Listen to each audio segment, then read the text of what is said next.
Good evening, everybody. We appreciate everyone's patience. We're going to go ahead and get started. My name is Alexis. I am the Deputy City Manager for the City of Malibu. We're very excited to have our PCH, Pacific Coast Highway Master Plan Feasibility Study. I just want to recognize some members of our Public Works team over here, our Director of Public Works, Rob DeBow, and his team, Travis, Nadia, and Brandy over there. So this is definitely a collaborative effort. I'm going to turn it over to Ryan here, who's the lead of the, and there's quite a few Caltrans folks that are going to be a part of this study. But what we're here tonight and what we just really want to emphasize is to roll up our sleeves and work together as a community to address the infrastructure improvements that could be made on PCH. So I'm going to turn it over to Ryan, and he's going to go through the presentation. And then I just want to say, for those that you're sitting out here, but we are going to ask you to move up and take a seat at these tables because this is an interactive workshop. So. Thanks, Alexis. My name is Ryan Snyder. I'm with Caltrans District 7. Marlon, did you want to say anything to help us get started here?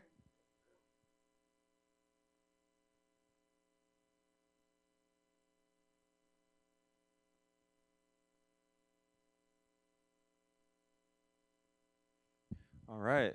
Good evening, everyone. Thanks for y'all coming out. We definitely appreciate it. As mentioned, we are here as the first public workshop for the PCH Master Plan Feasibility Study.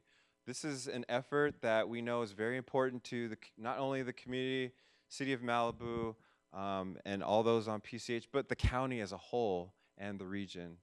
We know the impact of safety and all of the recent safety issues that have happened recently in Malibu particularly, but also PCH as a whole.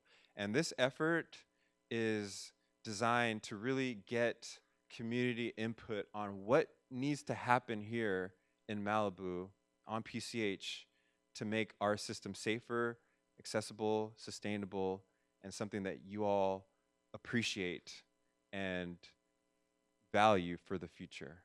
And, you know, as far as Caltrans, this is something where we take a lot of pride in making sure that the local community is supporting and is providing direct input on what happens for the future of PCH.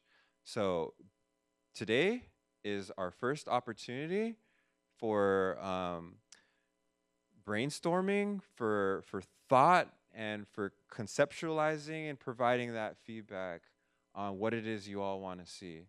So we've got a whole program here that we want to get going for tonight. We have a lot of visuals and a lot of activities that we're going to be getting into in terms of thinking about what the future looks like of PCH. But I just want to, number one, appreciate everyone for taking the time out to be here. Also want to give our regards. Our district director could not make it out here today. She did want to, but you know, we have a couple of Caltrans folks here, and we're going to be here to answer any questions. If there's any thoughts, comments, we're happy to definitely speak with everyone here about how we can support together a better PCH in Malibu. So with that, I just want to, of course, appreciate you all. Of course, appreciate the city for hosting us, especially Mr. Rob DeBow.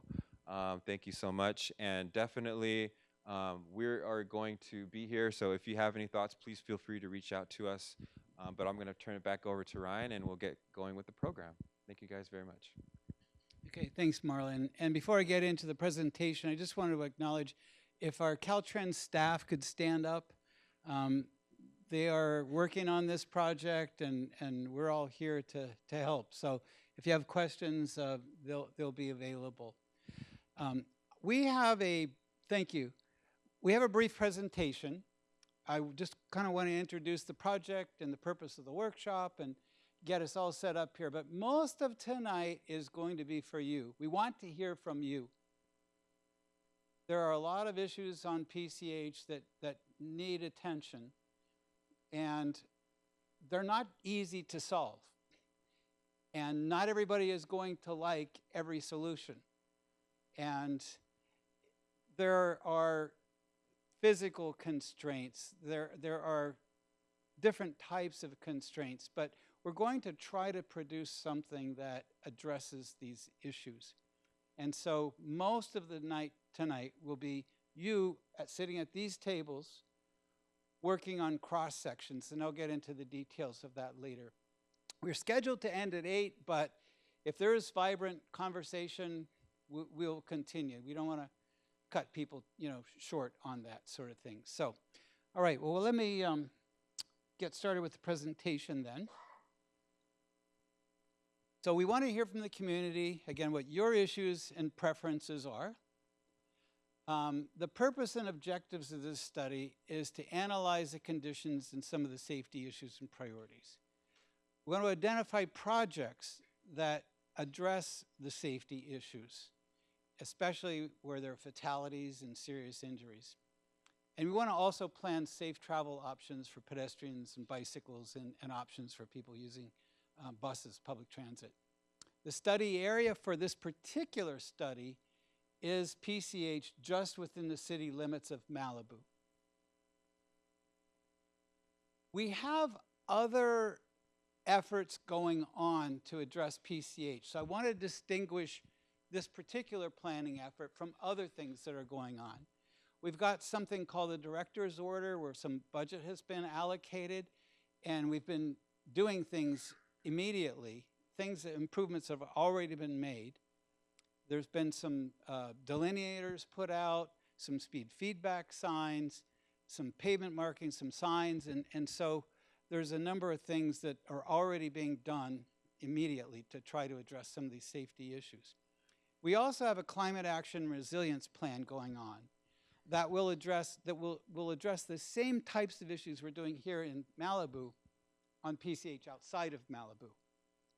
And simultaneously, there are efforts to do some pavement rehabilitation, to put in bike lanes between Cross Creek and Webb Way, and to put in some pedestrian crossings and some spot signal systems and street lights as well.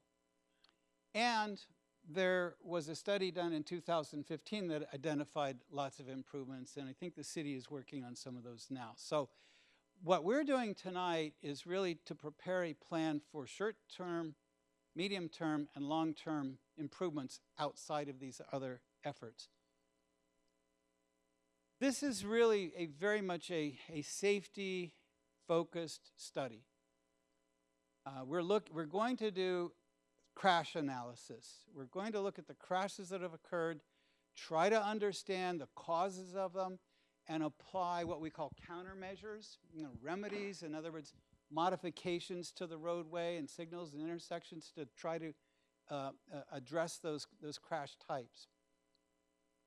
We know within the last 5 years, 537 reported crashes, 23 fatalities, and this is up to 2023. We had another fatality over the July 4th holiday, unfortunately. So 779 injuries, a lot of pedestrian and bicycle involved crashes as well. So all of those things need to be addressed. We will be looking at the crash types, like I said. So that helps us identify what the problems are, what's causing the crashes. So again, so that we can apply the right remedy to the problem. We're also looking at, especially one of the areas of the bike and pedestrian crashes, because those are really important and they're very, very severe, and we're looking at vulnerable users. So we're identifying and analyzing the crashes for those as well. Now, some of the linear types of improvements that we're going to be looking at, and this is what we're going to be working on tonight, we're looking at different types of bike lanes. There's standard bike lanes, there are what we call buffered bike lanes that have a little bit of painted room between the bike lane and the travel lane. Sometimes we color bike lanes to make them more visible, and we also have what we call protected bike lanes, where there's a physical barrier separating the bike lane from the other travel lanes. We're looking at the possibility of putting landscaped medians in. And medians are also very good to help improve pedestrian crossings, to make it safer for people to cross the street. Gateways are another possible thing that we can include. Gateways kind of signal to the motorist that you are now entering a new type of zone. And this is the sort of thing that perhaps could be used, say, for example, in the more central parts of Malibu, when you're entering that part where we might want to have what we call sort of a boulevard feel, or more of a main street feel to it. The gateways can, like I said, help to slow cars down and notify motorists that they're entering a different kind of zone. We will also later on be looking at intersections. We're not going to be talking a lot about intersections tonight, but in our crash analysis, I'm sure there are some intersections that we'll have to look at. But there is a long list of countermeasures. You know, think of these as like remedies, you know, that the doctor applies. You know, they diagnose the problem and they apply the correct remedy. That's what we're trying to do. So we'll have these different countermeasures. We have things like curb extensions and leading pedestrian intervals that allow pedestrians to enter the intersection before motorists, and what we call pedestrian hybrid beacons that improve pedestrian crossings where there isn't a signalized crossing. So, and a whole lot of other tools as well for intersections. Roundabouts are a possible tool that we'll be looking at as well. Roundabouts replacing signals have a very, very strong body of research that shows the many fewer crashes. They also have more capacity, about 30% more capacity than signalized intersections. So roundabouts might be a remedy at certain intersections. So the steps that we're going to be taking, right now we're collecting information, and the engagement, the community engagement is ongoing. And I'll talk more about sort of where we're headed with our community engagement in a moment. But that's an ongoing activity. The analysis is going to be really important. Again, after we're done here, and you'll see in a moment that we have a virtual meeting coming up, another chance for input. But the crash analysis happens after we've gotten input from everybody, and we just kind of dig in and see what's causing those crashes. And then we develop project concepts. So we'll take those concepts and bring them back to you. And then in December, so we're on a pretty tight timeline here. In December, we're going to come back with a draft and final study. We have to finish this project by December, so we'll probably come back in the November-ish time frame with a draft report. And here's our community engagement. We have this, what we're calling a charrette, which is where the community actually takes part in helping us to plan, which is tonight. We're going to take the information that you give us tonight. So we've got cross sections here. Again, I'll explain more about this in a moment. And take the ideas that you give us tonight, and we'll interpret those ideas and come back with something towards the end of August, and I'll show you the date in a moment. And we'll say, this is what we think we heard from you. Present you with 2 or 3 options, for example, and say, this is what we heard from you. Which of these do you like? Does this correctly reflect what we heard from you, what you want moving forward? And then that will help us narrow down the remedies and the cross sections and bring those back for the draft report. We're circulating surveys, and those should be up on our website very shortly, in the next week or so. And we're having an interactive website as well, and that's up and running. It gives people a chance to comment and provide input. So today is our design charrette, our first public workshop. Next Thursday, we've got our virtual public workshop where people can participate. August 28th is when we're coming back to say, well, this is what we heard from you. Please give us feedback on what these alternatives we've developed. And then we'll hold a second virtual workshop on September 12th and then in the sort of November, maybe early December timeframe, come back with present a draft study in another in-person event. Here's our interactive website, and we've got fact sheets that have this on. If you've picked up a fact sheet, you'll have the website, more information there at that link as well. And so now we're getting ready to get you to work.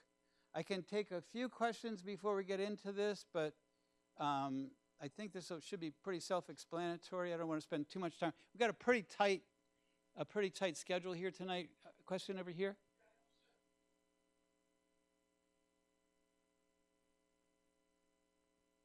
A lot of database stuff. And in your statistics, you said there's 23 people dead since 20. So what was 2018 to mid-2023. 2018? And we have statistics that since 2010, there are 61 people dead with names. So how are you able to justify the difference? We just looked at that 5-year time frame as a representative sample. So are you saying in the 5 years prior, 40 people died? Well, that was 8 years. So 8 years. Yeah, so whatever that's the number about is. roughly the same number every year. So we should have a pretty representative, with 537 crashes to analyze, that should give us a pretty good data set to understand where the big issues are and where we should address things. I just want a clarification. Okay, yeah, real, up here, okay. Well, okay, so this will be a short term, a medium term, and a long term plan. So after this plan's finished, we'll start to implement some of the short term projects, and then in the sort of the medium term, implement those projects. And we'll have to apply for funding and get funding to implement these things, but over the longer term, 20 years ish. Yeah, so try to assuming implement all assuming the report is done in December, and people have the opportunity to look at that report sometime next year, what happens? we like to get started on seeking the next steps, funding and design and all of that. So real quick, I just want to be just real clear before we move into this stage as far as a couple more questions, and I saw some hands Yeah, and over we here. are going to have a session at the end for There's an open entire discussion. Q&A following the Yeah. charrette part of this. So I don't want you to feel like there's not an opportunity for everyone to ask questions. But tonight we are here to, at least the first part of this, to go interactively over the different cross sections that Ryan's talked about. And so we do want to make sure that our conversations and whatnot are focused on that right now. As far as next steps and what's to come, there's a lot of variables there in terms of finishing the study, presenting the study to the secretary, who's put a very tight timeline on Caltrans, as was indicated. So we just want to make sure that we keep the conversation pointed at the opportunities tonight to roll up our sleeves. Yeah. And again, we'll have more open discussion after this I'm gonna- portion of it. I have So, two questions here, and then we're going to jump right into the charrette here.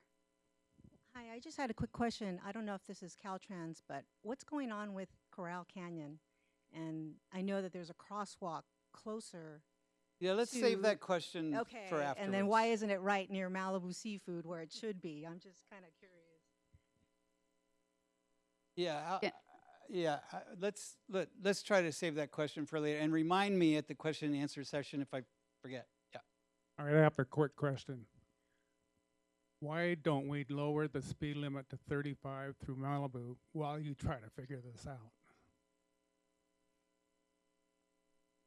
The speed limits are set, and this isn't something that we decided on. Speed limits are set by a process where they do speed surveys of how fast people are going. And they look at what's called the 85th percentile of what speeds people are going. And speed is set according to that. New legislation allows the speed to be set at 5 miles an hour lower. We may be able to put some design features in these cross sections to slow traffic to a point where the speed limit can be lowered. But it isn't typical practice to just lower the speed limit and hope people go there, because design is sort of more important and how fast people go than the marked speed limit. So I think let's save these kind of questions for after this. I want to get into these cross sections here. The types of elements that are in the cross sections: travel lanes, turn lanes, could be bike lanes, could even think about bus lanes, striped buffers. We're looking at improving some bus stops, sidewalks or walking areas for people, or something that might be important, paved shoulders, unpaved shoulders, outdoor seating and parklets, the type of thing that, again, might go in more the central part of PCH in Malibu. Striped buffers with poles that we call delineators. Parking. And then the parking I'm going to divide into two types. There's parking on the mountainside, and there's parking on the beach side. Concrete landscape medians. So these are all the kinds of things that could go into the cross-section.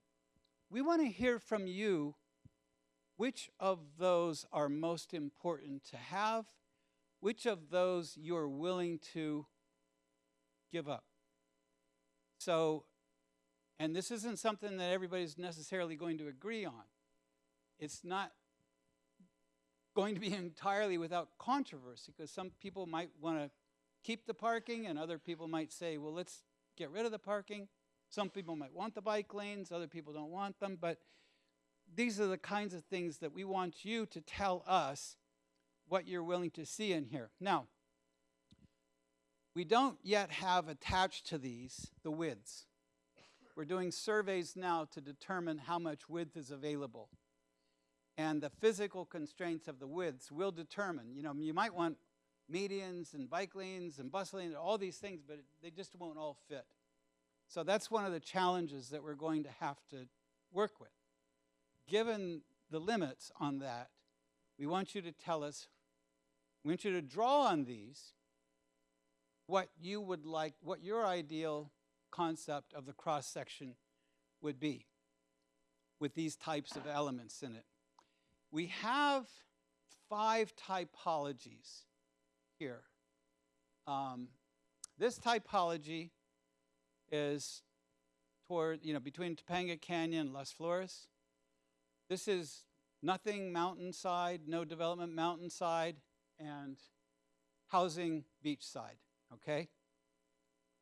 The second typology is housing on both sides. And this is more like Las Flores to Carbon Canyon, for example. There are different places where this exists. The third one is, this is the center part. This is like Carbon Canyon to the pier.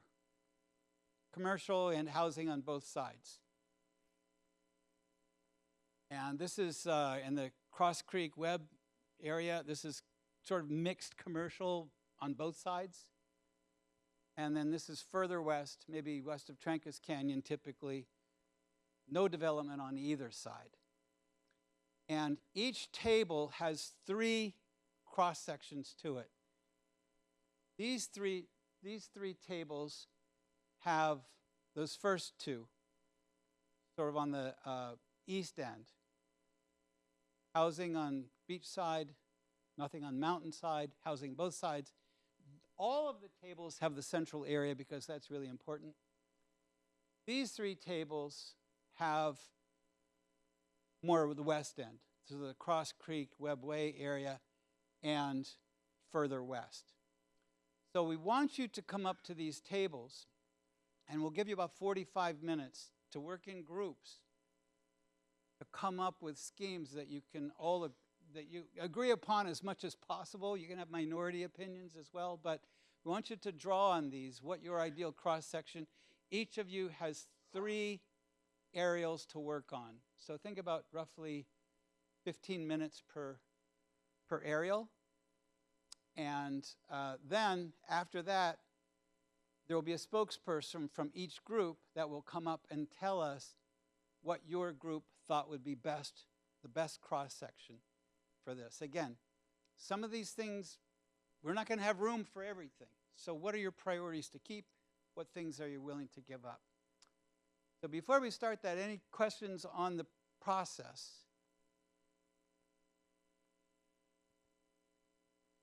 Yes, these three are more eastern. These three are more western. All of them have the central part because that's very important. Okay, and question? Yes?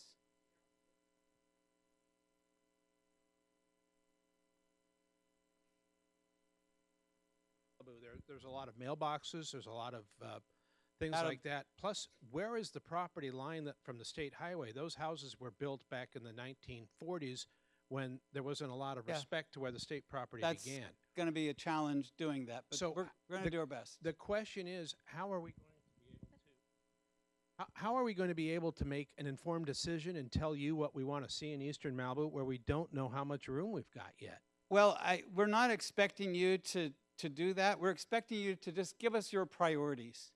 Tell us what your priorities are.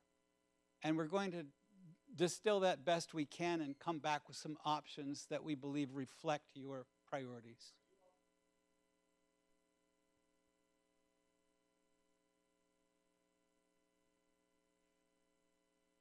I can't answer that question right now. I mean, we've got a survey crew that's going to be looking at all those issues, and you know, we haven't discussed that sort of thing yet. We've discussed the fact that we know there are encroachments. So, but I can't answer that question for you right now. So, okay, so if everybody can come up, pick a table, and get started. As everyone is coming up, just to some of Ryan's points, that not everyone may agree as to what is going to be in front of you, but to work collaboratively together with respective dialogue and try to stay focused on the typologies in front of you. We also have Post-it notes if you just want to make little notes on them.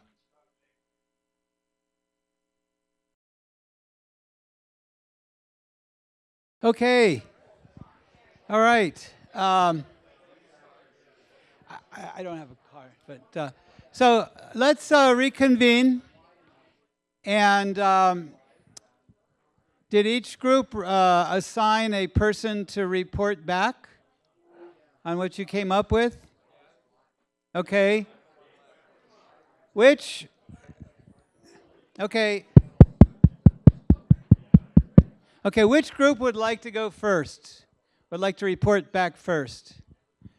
Am I seeing hands up over there? Okay, group one.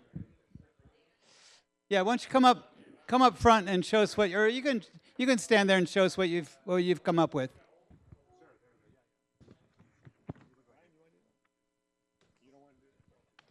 And we'll take about 5 minutes for each group. Okay. Hello, everyone. So we had some lively debates at our table as to what should be done. We're going to go with the easiest one first.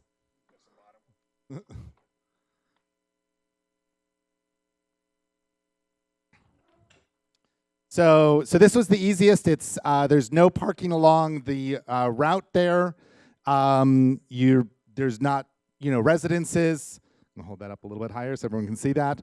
This was fairly easy to sort of put in what we wanted, which is very simply class 4 bike lanes. So those are bike lanes that are separated, giving the cyclists a little bit more protection. This is upside down. Hold on. Oh, we wanted a gateway at the more south Trancas road there, so that as people are going into Trancas, they're starting to really get into Malibu. They see that they're going into Malibu to slow it down. And this is upside down. Hold on. Landscaped meridian as well. So we wanted to visually have people see that there was they needed to slow down. The roads was not a high-speed road. That's fairly easy. Moving on to the next one.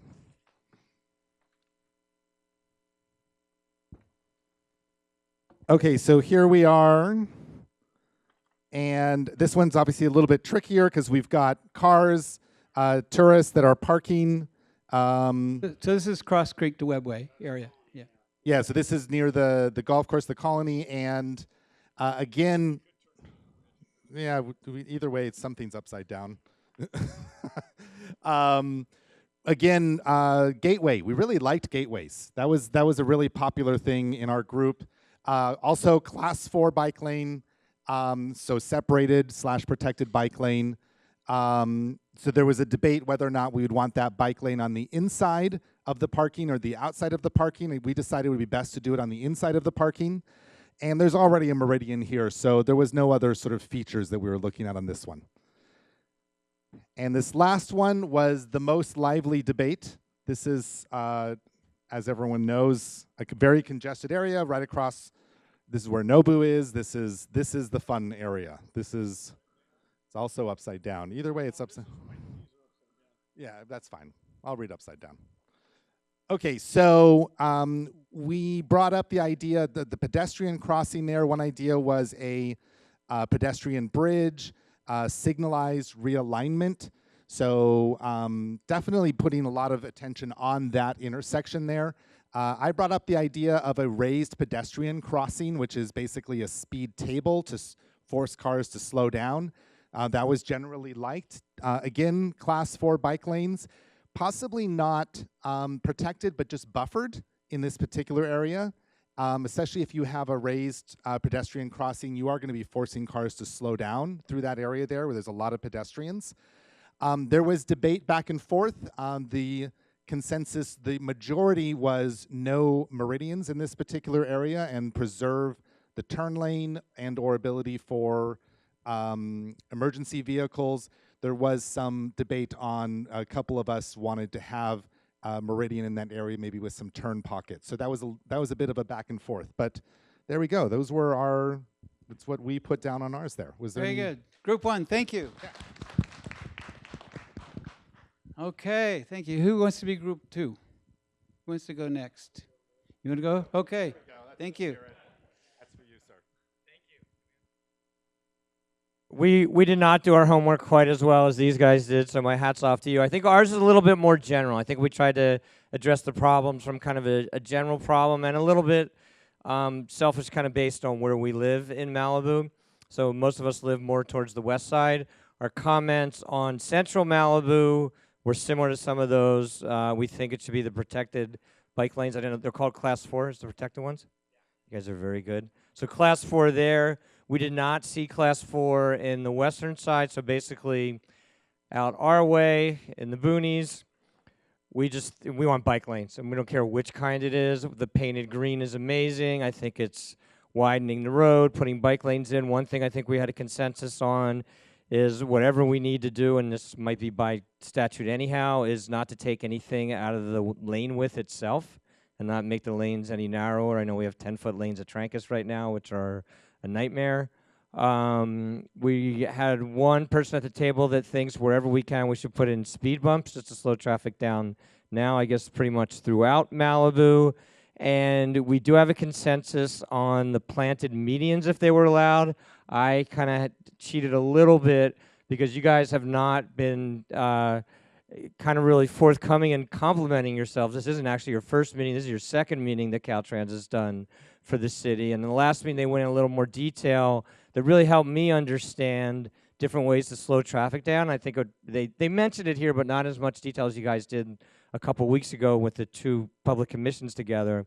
And that is that their studies show when you plan a median, when you put in some of these features that they're talking about here, they gave us options that actually slows traffic down. So that's what you were talking about earlier when you said, well, if you want to lower the speed limit, there's statutes that there have to be averages.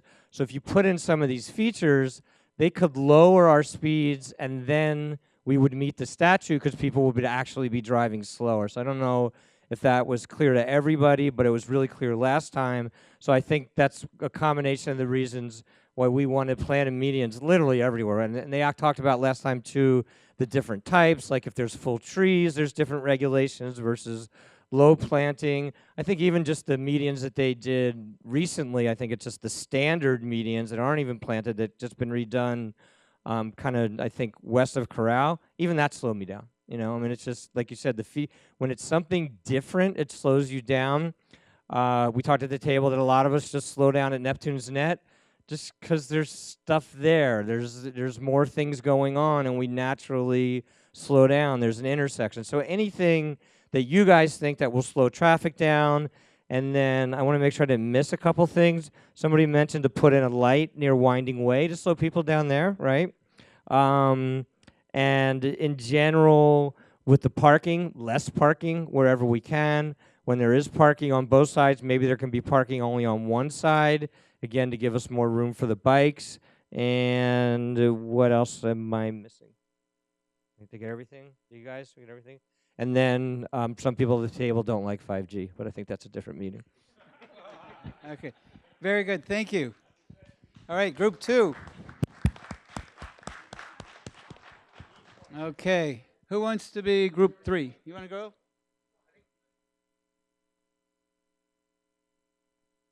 Yeah. Someone maybe can help me hold the drawings. Yeah, we'll just talk to these. Yeah. Okay. Yeah. I'll hold this. Yeah, and it actually would be good.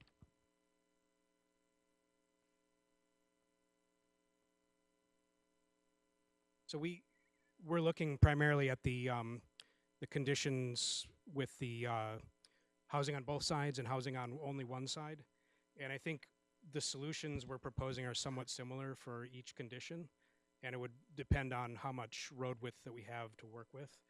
But the main points are landscape medians, which I think is really popular tonight. Also beginning to control where left turns can happen. That we have essentially this continuous center lane that's being used right now for people to blow by people during rush hour. It's being used by fire trucks, obviously. Pedestrians, as they try to cross the street, they find that to be safe, although I think people are getting hit standing in the middle of the road. So what we'd like to do is begin to designate exactly where that left turn can happen, and to begin to introduce warning signals and signage that makes it extremely clear to drivers that that's a zone where someone's going to execute a U-turn.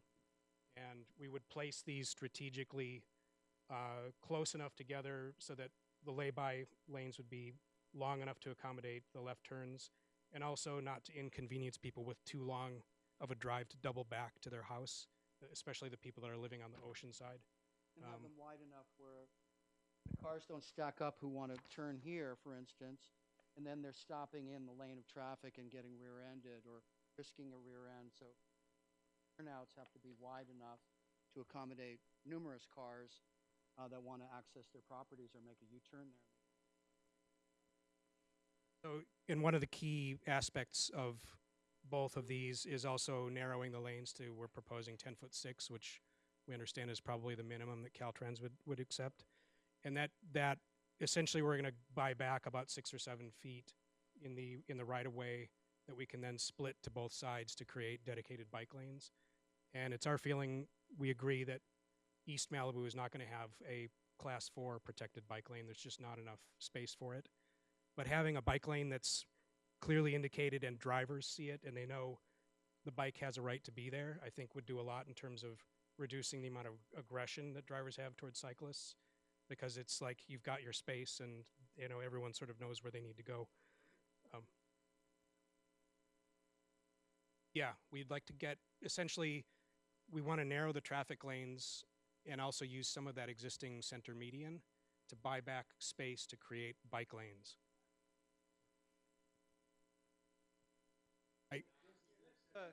Okay. I live in Venice, but I ride PCH every day. Yeah, so I'm a resident of Malibu. yeah, so Let this group do their. well, I'm a member of the public and I use the road every day. So I'm a resident of Malibu for 20 years. So this idea is where there are some places where we have a lot of additional space to work with, where there's no pavement and there's nothing happening on the other side of the road. that we'd like to begin to introduce larger landscaped, a roundabout-like element where traffic is actually going to be forced to navigate slightly around this piece of landscaping, and then it also would create a divided left and right U-turn opportunities for cars. So this essentially is just another way of introducing the kind of friction that you talked to in the system. So it's a combination again of lane narrowing, bike lanes, and where we have the space to do it, to introduce larger, more dramatic landscaped elements. Did I cover everything on? I think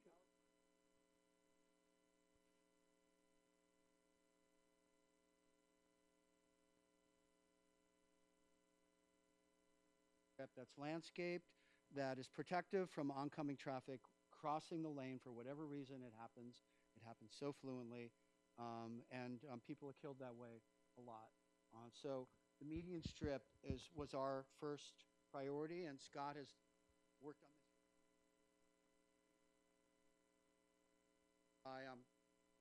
Yeah, I'd be happy to He's show got, you. He's got some renderings in here. Yeah, of course. Well, and I can tell you this, that fire departments are a lot happier with these solutions than they are with speed bumps, because you can't drive a water truck over a speed bump at above like 5 miles an hour. So if you want to slow down the fire department, you put speed bumps in. So I don't think. Well, all of this needs to be run through a traffic engineering, and Caltrans needs to do massive studies on this and where the medians occur and how long the turn lanes are and everything. That's part of. Did you have any concepts? Well, I guess we didn't spend a lot of time on this, but I think we all agreed that the idea of designating as a special zone, like through gateways, that we think that's also a really great idea. Okay. Very good. I think more landscaping through there would be a huge plus as well. All right. Thank you very much. Group 3. Okay. Who wants to go next? You want to go next? Okay. Okay.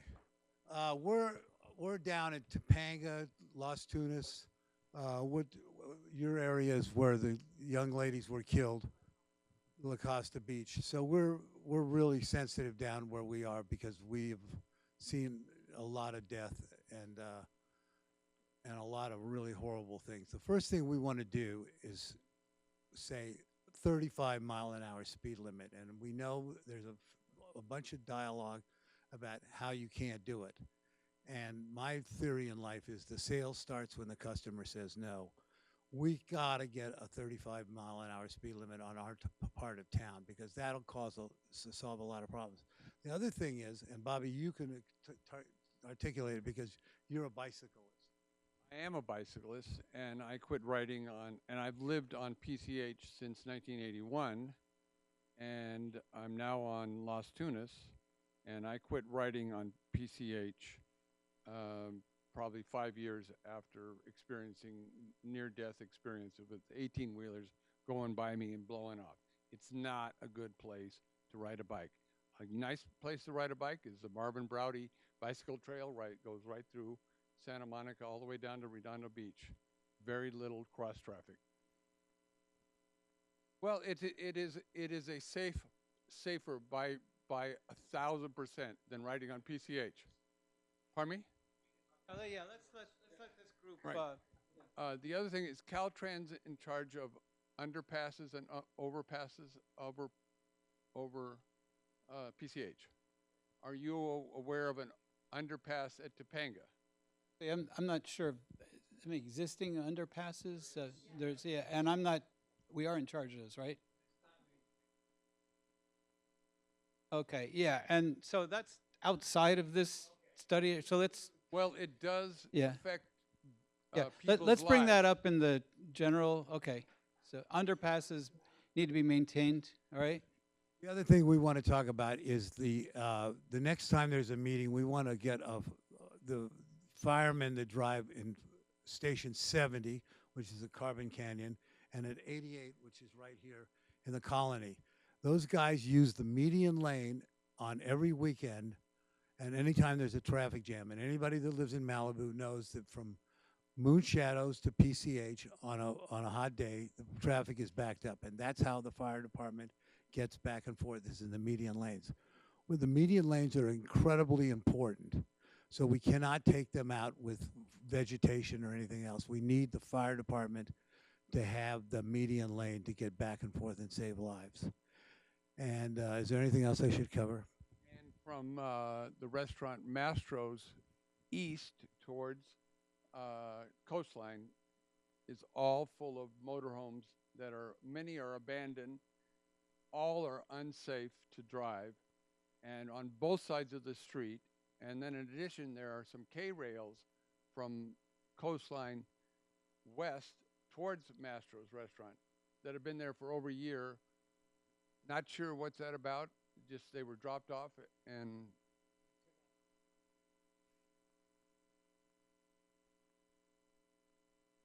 okay, are we closing the beach? Are we okay, what's the plan? What's the Yeah, plan? yeah, that's yeah. I think it's a good issue to make sure that we're aware of. Yeah. That I wish that they would maintain the underpass because people are running across like they're running from Mexico to San Diego. Yeah. And they get hit. Yeah. Pedestrians crossing the street is the road is. And one thing I just want to end this with: 35-mile-an-hour speed limit will solve all our problems. With law enforcement. With policemen. With policemen, cameras, and more policemen. All right. Very good. Julie wants to say something. Well, one of the things that we were also talking about with the bike lanes is that there's a problem when you have bike lanes on the coast highway. It gives the people the idea that they're safe and they're protected. I've seen people riding without helmets, like they're out for a beach ride on the weekend. It's really dangerous. It's not just about you guys who are, responsibly. It creates an environment that is unfathomably dangerous.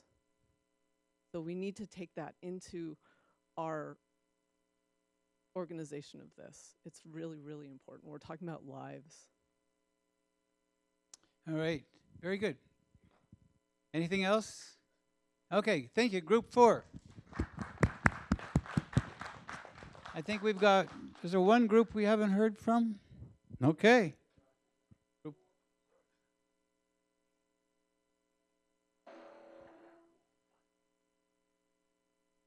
Okay, this is the section kind of in the eastern part of Malibu, and we decided that the idea of a two-way bike lane, now this is not too well to scale, but a two-way bike lane over here instead of a bike lane on both sides might be a more efficient use of space, and that most people wanted to be over on this side where the ocean is anyway. And so that to accommodate parking, we'd make it diagonal and prohibit it on the side here, on the mountain side, so people wouldn't be running across the road, and you'd get more spaces because they'd be on a slight diagonal. And this is how you pull straight out into traffic quickly, and you just see your space and back into it in the beginning. We had some discussion of a bridge to go over for pedestrians, but I think we heard that the slope of this would be so steep that wheelchairs wouldn't work, so I don't even know if they're allowed anymore. And then we needed to keep the center two-way left turn lane, especially in the eastern part of Malibu where mutual aid would come in an emergency and need to get into town. So our idea was to eliminate parking here, change it to diagonal to make up for the loss of it here, and have a bike lane, either two-way here, maybe this way, but I didn't think there was enough room.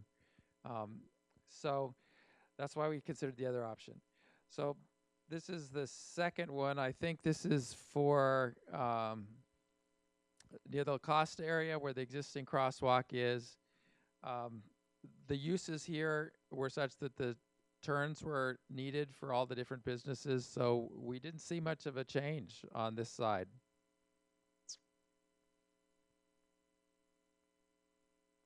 So we looked at our kind of more problem intensified area. This is McDonald's here. the Seaview Hotel project, which has been approved, in an existing office building. Then it's across from the world famous Nobu and Soho House. So we were looking at this crosswalk and so it's like, why would it be there when everything is happening here?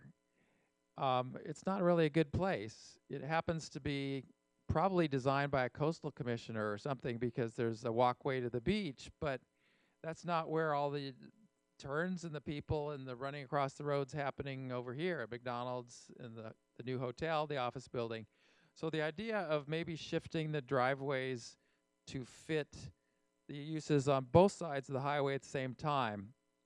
So the idea of having a signal somewhere on this side, thinking that customers come into this place for the first time are probably driving too fast and about to go past it and have to turn around anyway. You wouldn't want to enter it right here where you couldn't see it as you were coming quickly. So maybe they don't need 3 driveways. Maybe they could get by with 2 if they were in the right spots. So we looked at 2 alternatives here. Thought that needed a little more study to figure out which would be better. I think that's about it. All right. Group 5, thank you. Okay, well, that's extremely helpful. I really, really appreciate your input. And now we're going to have an open discussion. You can talk about anything related to this study. Let's confine it to this planning study. Did you want to say something, Alexis? Maybe, yes. Just exactly what you're saying, Ryan, is I just want to remind everyone that we're here to have respectful, courteous dialogue, to remember that we're within the parameters of what we talked about, and I'm being honest, so, and to be courteous to each other. So as far as questions that are being asked, you know, keep side conversations to a minimum because they are a bit disruptive, and we really want to be able to have that back and forth and look at this for the opportunity that is in front of us. So let's just keep that perspective and keep the questions to questions, and you know, not so much statements that we really want to hear, and try to answer as much as we can. And we've already talked about what we don't know, which is when this all gets completed and gets proposed as a potential plan to the Secretary and the Transportation Commission on the state level, we don't necessarily know what comes next. So we just want to stay within those parameters as we go through this Q&A section. Okay, yeah, you had your hand up. Michael, right? Good memory. I have a couple quick things. A couple things actually just want to follow up from our session before. One thing I forgot, actually there's 3 quick ones. First of all, thank you to Caltrans for doing this, for taking the time to put this out, these great presentations. And you guys are working after hours. We appreciate it, and it's exciting. It's exciting to learn about these things. I never knew you could plan a meeting to slow people down, so it's a cool process. And thank the city for putting this together and everybody for participating. One thing that I wanted to mention, because you did say in your overview, this is like a short-term, medium-term, and long-term. As a question, to frame it as a question, as part of the short-term, is there an immediate term? Because one thing I've been noticing, because I've been driving around the highway a lot more than normal, and I don't know who owns the shoulder. But as a cyclist, I have some selfish reasons, but there's a lot of places where this shoulder is just overgrown, not trimmed back, especially from Zuma West. And is there a way just to get people in the short term out there to clean that up? I mean, I think it's like ice plant that's growing off people's properties, and I'm sure that that shoulder is determined to be a certain width. Maybe it's 8 feet. There's places where it's 2. There's places where it's 1. There's places where it's 10. Can you guys in the short term go in there and clean up the shoulders? We can certainly pass that on to our maintenance division. I mean, I think that would help the cyclists and make it safer in the short term. Yeah. And then I just want to kind of second the motion that these guys in Easton Malibu, and for those of you at City Council, thank you for attending, and I know you guys listen. Enforcement, whether it's the 35-mile-an-hour speed limit, what's in place now. I know there's limitations with hiring police. I threw out a wacky idea of let's train our own Malibu traffic cops that their only job is to do traffic enforcement, and maybe we can recruit those. I mean, we have a budget.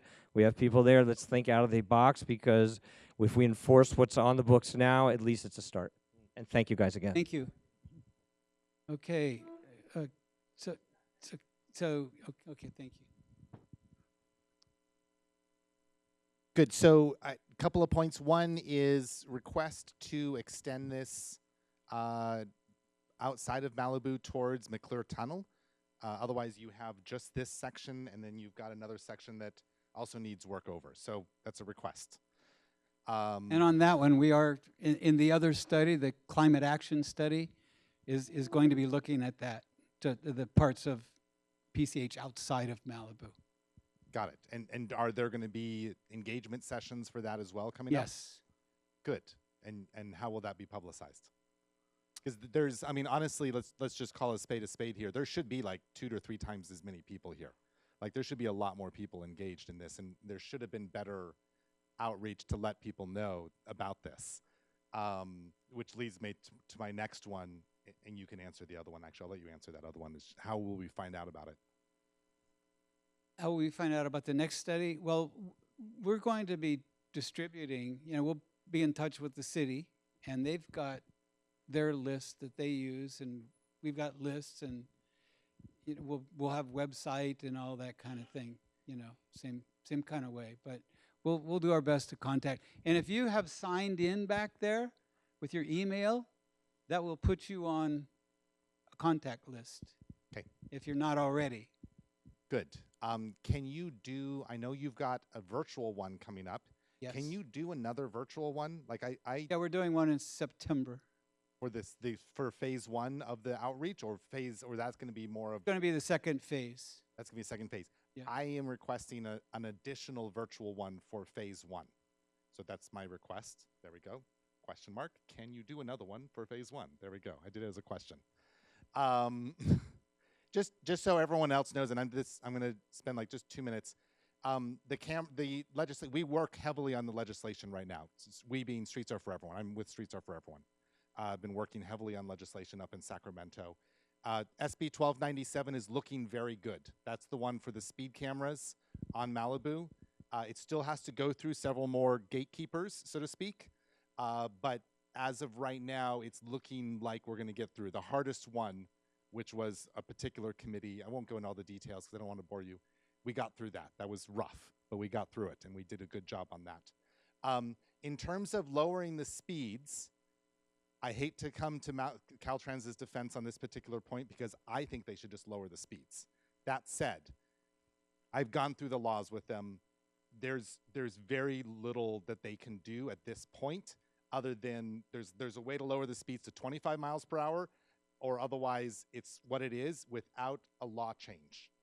And our plan is working with the Senator Allen, is to actually get a law change that would allow Caltrans to slow the speed down by hopefully 10 miles an hour, up to 10 miles an hour with city approval, with coordination, blah, blah, blah, blah. But the point is it would allow them to do that. As of right now, I hate it, but they actually can't lower the speeds unless they lower it really low, which is not going to work for PCH. So that's just data for you. Okay, I'm just going to remind, keeping it to questions, keeping it to short. Yeah, hi. Preliminary question and then a follow-up. How many other places in California do you know of where there's a 21-mile stretch of highway where there have been 61 deaths, averaging 4 a year since 2010? Yeah, I can't say that I know of any in particular, but okay, this is clearly a standout stretch. Then the follow-up is, there was somebody here, I don't know if he's still here, who lost his daughter in 2010. So he's waited 14 years. I've been here for 12 years, and I've seen very little done on that 21-mile stretch. Can we concentrate on the short term to tell people that the long term is defined as 20 years? Just seems to me not to be helpful in really dealing with the issue. So. Yeah. We're going to be as aggressive as we can. The way these things typically work is that we'll come up with a list of projects and we'll prioritize those projects. And we'll have to seek funding to implement them. And there's a lot of competition for funding around the state. So, when those projects come up for funding, they'll compete with other projects. And we'll get them funded and constructed as you know, as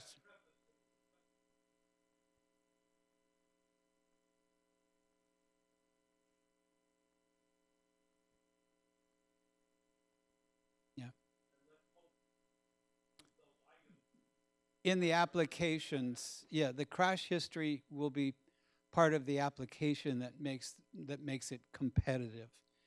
There is a funding source called HSIP, Highway Safety Improvement Program, that I think you'll be a very strong candidate to get significant funds from. And that's one you should be very competitive in. Yeah, thank you for this workshop. I'm also blown away that how few people are here. I can't even comprehend that with all that's going on in our community. So many deaths, so many fatalities from every perceivable reason. I mean, even that, I don't know if he's still here, but he lost his daughter, Shane. She was standing at a bus stop many years ago. You know, everything we've seen on PCH is horrifying and scary. I know I drive it on every day. I'm sure most of you do. And I pray every time I'm on that road. It's the anxiety level is so intense driving on this road. And so some things, when I see them, I just can't believe that this is a solution from Caltrans. And so my question is, when there's obviously places that could be prevented to have head-on collisions from traffic crossing over the lane, the solution is to add plastic pylons? New plastic pylons, this is a new solution that's considered an upgrade for safety? I don't understand that. You can push it over with your foot. It certainly doesn't help head-on collisions. So the question is, for these, since this is a long-term process of, for instance, putting in median strips, so many things have to be reviewed and studied, funding, et cetera.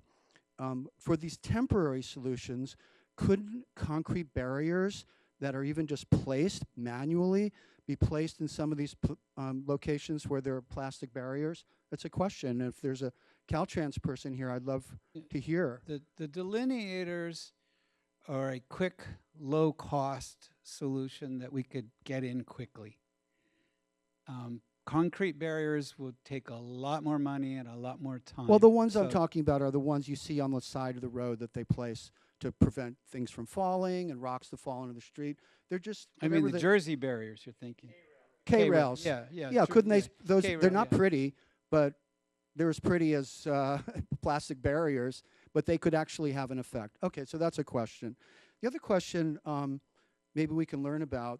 I just read about an Assembly Bill 43. I'm sure you're familiar with that.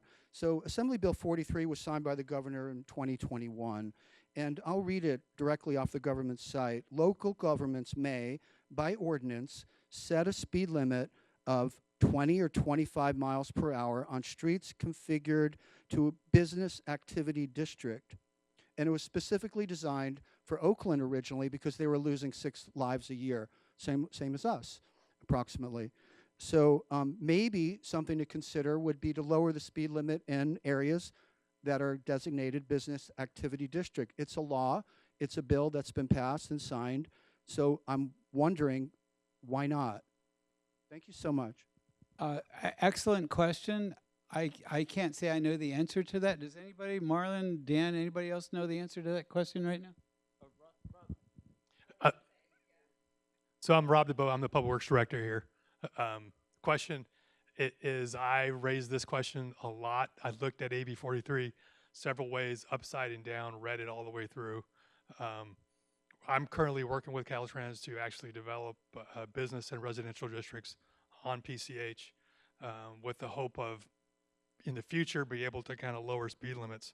The problem with AB 43, it allows the public agencies or local agencies to lower speed limits, but not on a state highway. So AB 43 doesn't apply to PCH, unfortunately. Correct. It's because the language in there, it says in there, except for a state highway. So it's in there.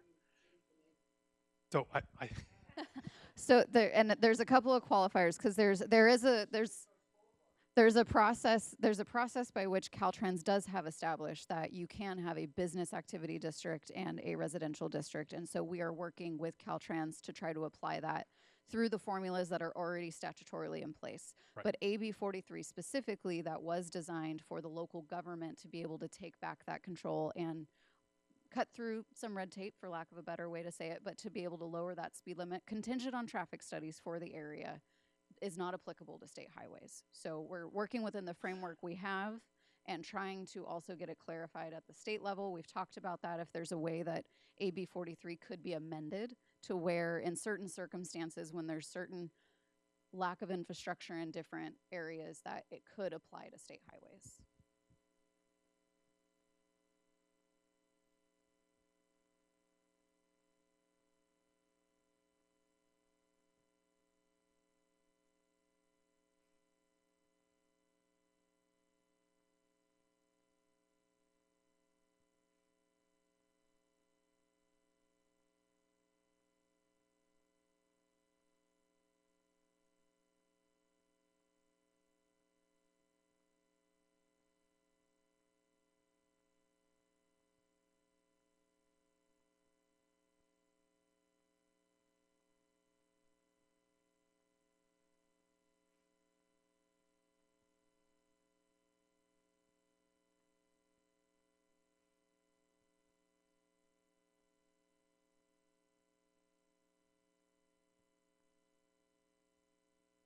Oh, and that's a good question, or that's a good comment, and yeah, we'll look at that, and I'll kind of bring it up with Caltrans in my discussion. We've had some really meaningful kind of work and collaboration with Caltrans, and I look forward to kind of coming up with solutions too, because yeah, I mean my discussion with Caltrans too, yeah, they want to do everything they can to lower speed limits, to make it safer and everything else too. They just want to make it safer. But they want to make it legally so it will be as safe for everybody on the highway. So so great comments, and if it's as simple as changing the name to something different, that would be easy. Yeah, it's also, I mean, you mentioned that people drive on a highway like it's a highway. We look at the types of things that signal to the driver, this is a highway, go fast. And that's exactly what we're trying to do with this exercise tonight, is to redesign the cross sections so that they don't look like a highway, and that it gives a different signal to people. So hand up. Okay.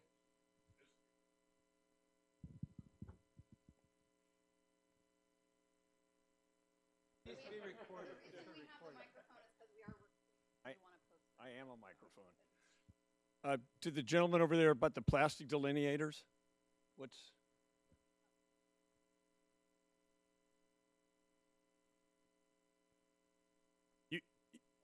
you talked about the plastic delineators. So one of the reasons those were placed in operation at the west end of Malibu was to cut down on the illegal left turns and U-turns. So yeah, you can kick them over. You got to kick pretty hard though. That's quick curb, and it's not that easy to kick over.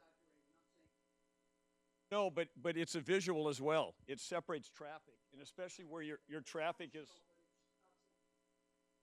Oh, it is saving lives. It's preventing you. Absolutely. No, that's okay. I'm not coming down on you on it. I'm just giving you a little history of why they were put in there.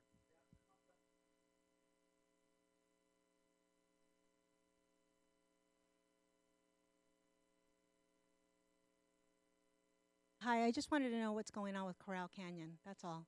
That's all. I asked that earlier. Okay, and is there anybody here that knows more about Corral Canyon than I do? Rob DeBoe to the rescue. So yes, Caltrans is redoing the undercrossing or the culvert, the bridge over there by Corral. They're in construction now. They're replacing it. I believe it's another year or so until they get completed with the undercrossing and doing that. They put that temporary crossing, that crosswalk there as part of the construction. the reason why was because I think their construction activity by that corner was impeding on the crosswalk over there, and that's where they relocated it over there. So that's their reason. Yeah. Yes.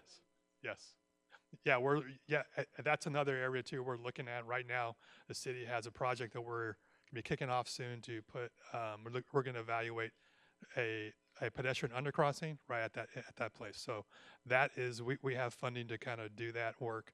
We're going to do that right now and get started on that, and hopefully get it in soon. But we'll see how it goes. Thanks, Rob. Yes. Hi, I'm Tina, resident for Malibu, homeowner for 50 years, and live by Dead Man's Curve and also right where the girls were killed. And just two questions. I'm concerned about this summer. Is there anything we can do temporarily, whether we put temporary traffic lights maybe at less distances so that they don't have this straightaway where they go literally 120 miles an hour? And then also the fence that was taken down at La Costa Beach, we see families stop traffic in the road. Like they're stopping these cars who are going 70 miles an hour and having their kids like, come on, honey. And it's terrifying. Is there anything, can we put a traffic light just temporarily to prevent more fatalities this summer? Yeah, and I think, again, we've got our director's order that has a number of things they're doing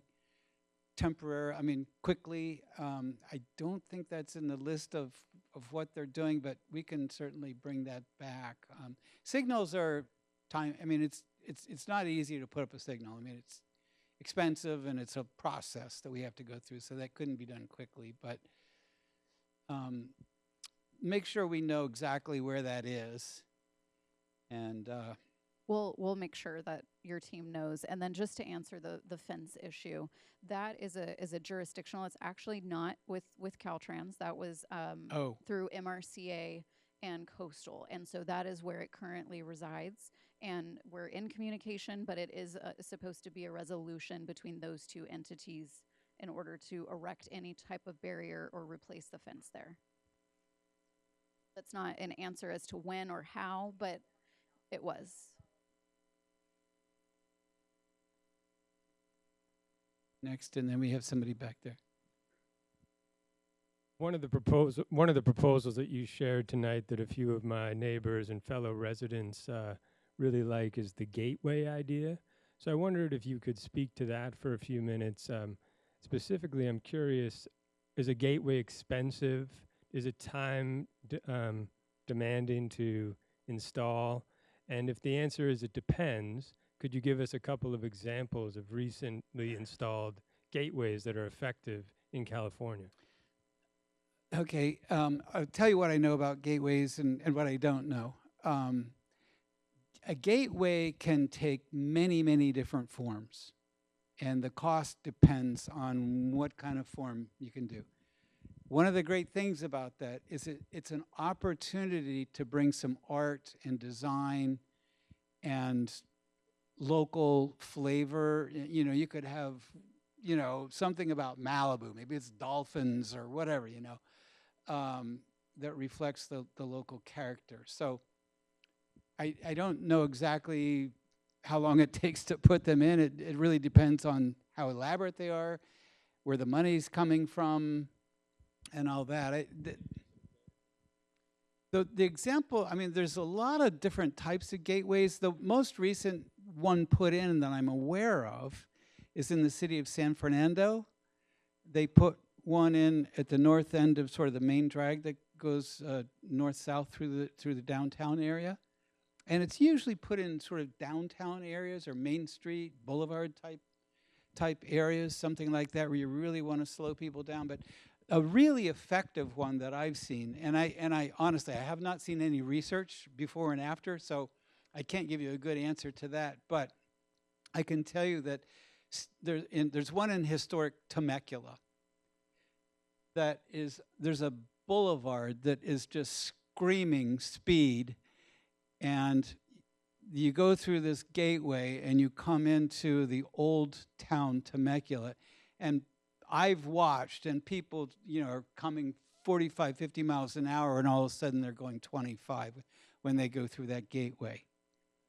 So there's a whole lot of different ways that can be done. The pictures I showed, I think I had one of San Leandro in there, which is one of my favorites. It's beautiful. It's probably quite expensive, but and I put that one of Temecula in there too. But there's Chinatown, LA has a really nice gateway. There's, I would say, a lower cost. San Diego has some lower cost gateways that identify the part of town you're in. Little Italy, Hillcrest, and those are lower cost, easier ones to put in. But I just love them as a as a feature that gives identity to the neighborhood and the community. Yeah. I looked at these pictures, and some other people said, when did you take these pictures? Like, was Malibu Canyon closed or something? Because there's no traffic. And it might have worked great for the illustrative purposes. We could write on the highway, but there's like 40 to 50,000 cars a day that drive on this road. And to the concept of taking lanes away and so forth would just like make the traffic worse. So the only real way to reduce the problem is to shift the traffic burden and keep it on the 101 freeway and keep it on the 10 freeway and the 405 freeway, and not have it all shortcut through Malibu because the freeway system is so dysfunctional and can't handle the capacity. So we know that we saw this 12, 13 years ago with the homeowners of Encino were lobbying hard against widening the Ventura freeway. And guess what? It didn't help us at all, made it worse. So what methods would be legal that could be a disincentive to keep the 3/4 of the traffic on PCH, which isn't stopping here, it doesn't live here, from taking this route? Well, I think probably the best way to do that is if we can, again, sort of redesign this to slow cars down so that people who have the option, first of all, a lot of people are here because they have to be here. They live in Malibu, they're going to a destination here, or they're going to a beach here. But for those who are using it as a pass-through who could use 101 instead, if we can slow this down to a point where it becomes a less attractive option than using the 101, I think that's probably the best way to go about doing that.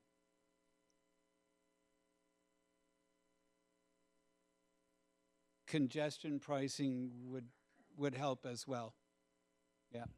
We have time for one more question over here. Yeah. And personally, I don't mind staying longer if people want to keep talking. Yeah. Yeah. That's okay, don't worry. Yeah. Yeah, you could put cameras on the gateways, he's saying. Yeah. My question's really quick. I'm concerned because you said this is a priority from the state of California. Yep. But you're also expressing concern for where the funding is. If you're looking for outside funding for Caltrans, what I'm concerned about is who these entities might be for outside funding, if that's what you're going to be accepting. Because we have some state and local agencies that are very involved in our community and don't hold our residents in high regard. And I don't want those if you want to call them lobbyists, to have any, could impact us, I'm trying to put this eloquently, that can impact us negatively as far as what their wants are compared to what our needs are for safety. So that's where I'm concerned, is where is this money going to be coming from? And since we're in such a deficit and this is a priority, how's that going to happen, the money?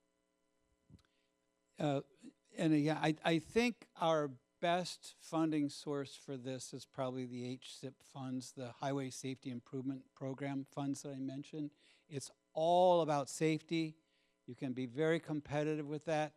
One of the issues with a lot of the funding sources with transportation in California right now is you have to show disadvantaged community. as you know, there's a portion of the funds that have to go to disadvantaged community, and you won't compete well with those. So I'm, like I said, I'm thinking about HSIP funds as maybe being your best bet.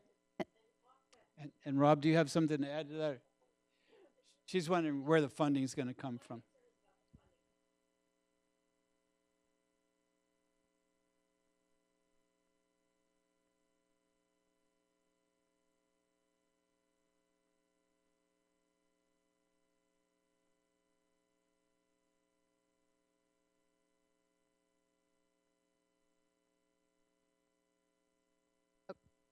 Yeah, Okay. and that's yeah. We do have the, we're going to take the last question here. So yeah, I hope that answers the question. And funding is all competitive, and some of it's political. So, yeah. This is just a dovetail on that. It's something I've been thinking about, and I drive by Larry Elson's properties every day. And he lost, when he was building one of his properties a couple years ago, one of his crew was killed on PCH crossing from his truck to the house that he was building for Larry Elson. And I'm wondering, for creative funding, why doesn't Caltrans or your team start thinking creatively rather than the same channels you repeatedly go for funding, which is such a challenging process to get anything, I imagine. Why not get creative and start approaching some of the billionaires on Billionaires Beach who drive this road, who've actually lost people like Larry, and ask them if they'd be interested in contributing $1 billion to making PCH really safer. So that's a thought. I'm wondering what your thoughts are about that. I mean, probably wouldn't be Caltrans that would be organizing that, but there is a mechanism that you could possibly consider funding. It's called setting up a benefit assessment district, where the property owners decide that they are willing to tax themselves to pay for improvements that they believe they will benefit from. And you can structure the benefit assessment to be paid off in a year or in 20 years. But you know, that's, I think, the closest thing to what you're suggesting is they'll set up the benefit district zone, and property owners within that zone would vote and agree to assess themselves a tax. Okay, hi. What specific and immediate measures is Caltrans implementing to ensure the stability and safety of critical transportation routes in areas that are highly susceptible to landslides triggered by earthquakes and storms? And how is it coordinating with other relevant agencies to mitigate these risks effectively? Okay. I think, first of all, the only Caltrans, so we only do state routes. So in Malibu, that would be Pacific Coast Highway and Decker Canyon, Topanga Canyon's outside, but those are the state highways here. So, and those are the only ones we're responsible for. I can't give you a really good answer to all those questions just because I don't know, but I know we are, like I said, in the process of producing a climate resiliency plan that deals with all of these issues of, landslides and rising sea levels and those types of issues that will kind of plan and hope to prepare us for these sorts of things in the future. I don't know, did Dan or Marlene, do you have a better answer for that question? Yeah, we've actually done vulnerability studies all through the area, and specifically on PCH, we've done specific studies. UCI's looked at, especially over by the Ventura County line. There's a lot of issues in that area with both sea level rise and with the slope stabilization and so forth. And we've been trying to get some funding to improve that over time, especially in that area, because that's the most vulnerable area that we've found. But you're right, it's all through. Yeah, thanks, Dan.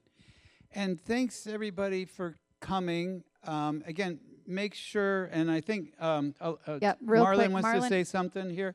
Make sure you've signed in so that you'll be contacted about upcoming events. So Marlon, here's a mic. And can we please give Ryan a round of applause?